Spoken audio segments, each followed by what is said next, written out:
a suspension that does all the thinking for you. What does that mean? We're going to take a deeper look at this Jeep, and I'll explain to you exactly what I'm talking about. Hey, Mom! The meatloaf!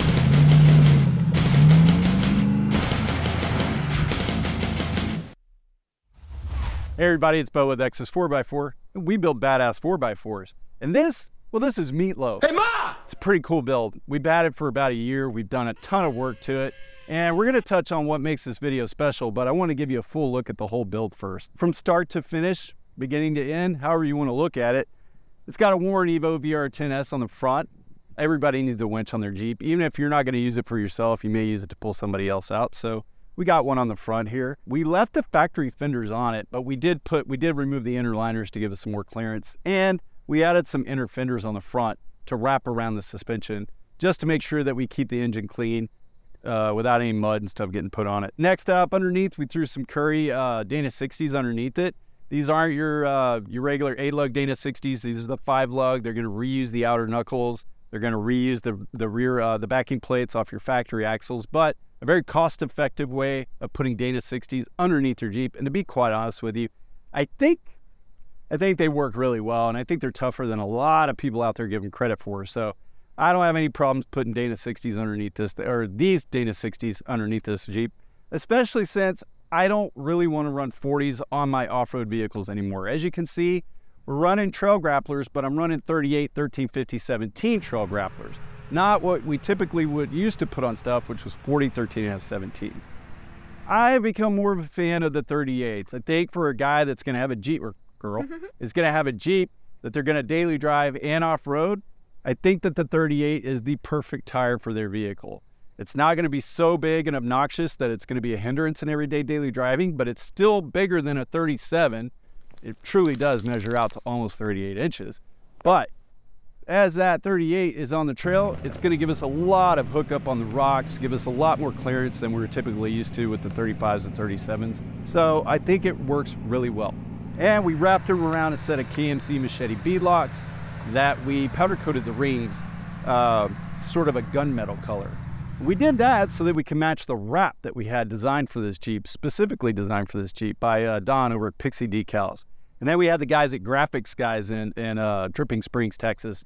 They actually did the install on the wrap, and it looks amazing. We're really, really proud of this Jeep. So you can tell the name is a little odd, Meatloaf. Inside joke, and it's going to have to stay that way. If you guys want to know more, you have to call Ryan at the shop and ask him. But we got some nice KC lights on this thing, so if the guy ever takes it off-road at night, does some night wheeling, or he's out in the desert, he does live in Arizona, so there's a good chance it'll end up there on the desert at night. He could pull all the covers off and really light up everything around him. The KC makes a great light bar for this. The Gravity Pro 6 is amazing, puts out a ton of light. Really don't think he's gonna outrun the light with this Jeep. Although he could, because it does have a pretty stout engine in it. It's got the 426 HEMI, 600 horsepower, just as much torque. You can tell the hood is a little bit different. It's not your stock hood. That's a fiberglass hood from Amerihood. The customer wanted a little bit more styling than the stock Rubicon hood that was on there. And we had it installed. We did a little bit of a paint on it to match the granite crystal, the base color of the Jeep, and then the guys at Graphics Guys wrapped over it, and they did a really clean job of it. We did a satin black in the center of the hood itself, so you won't get that glossy glare off during the day when you're driving it. So, and you could tell they did a little 426 HEMI badging on it to let everybody know what's underneath the hood if they couldn't tell already. In the back, we installed a Motobilt tire carrier. One of my favorite tire carriers, and for the reason simply that it's a really strong tire carrier. It'll hold up to 40-inch tires. And what I like about it the most, I mean, there are other manufacturers out there that make a tire carrier very similar to it, but what I like most about theirs is the license plate relocation and the rear camera mount, and the way they incorporate those two together. It works really well. Not only does it function well for everyday use, but if you actually had to take the spare tire off of this thing for any reason, it's not that hard to remove the license plate and camera off the back of it so you can actually get to that tire. So for that reason, we almost always choose the Motobilt tire carrier for the rear. Now let's get into the meat and potatoes of what this build video is actually about, and that is the suspension itself. The customer wanted the best suspension that we could offer him for the JL Wrangler, but he didn't want to go ham on this thing. He didn't want us gutting the complete frame out from underneath it, putting a bunch of crazy different cross members in there. Yes, there are some other suspensions out there that will give you a little bit more articulation, but The Evo High Clearance Pro offers you a ton of wheel travel out of this thing. You're looking at about 14.5 inches of wheel travel out of this coilover suspension in the front. And to my knowledge, nothing else out there is going to give you that much travel. So anytime a customer is asking me for, hey, what's the best long arm and the best coilover setup for any of these Wranglers, I always point them to the Evo Manufacturing High Clearance Pro. And to make it even better, we added the SDI E-Click system. What does that do?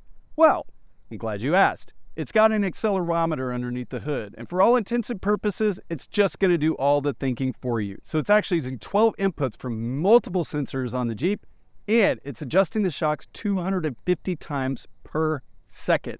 I said second, not minutes. That's insane. You're not going to get that out of any other system on the market. In fact, guys with Ford Raptors that come with live valving actually replace their live valving with the E-Click system because it's that much better than what the factory delivers. So there's no way that you can adjust these shocks 250 times a second. I'd like to see you try. And they make a really cool bezel that goes on the four-wheel drive shifter, so it's conveniently located, easy to read, easy to get to. For the ultimate in off-road suspension, I think this is what you guys are looking for. The Evo Manufacturing High Clearance Long Arm Pro with the E-Click paired with it, you guys are going to be blown away. All right, guys, that wraps it up for this build video. For other build videos and other cool stuff that we do off-road, click right here.